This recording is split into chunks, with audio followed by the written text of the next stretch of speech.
tsikatsika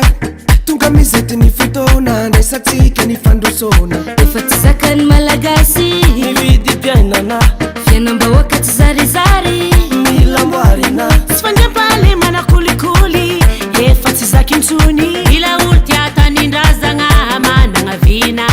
iza mifiditsika tanora mavitazy numéro 13 tiavana lehibe indrindra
fiainako manontolo dia atolotra ho amin'ny firenena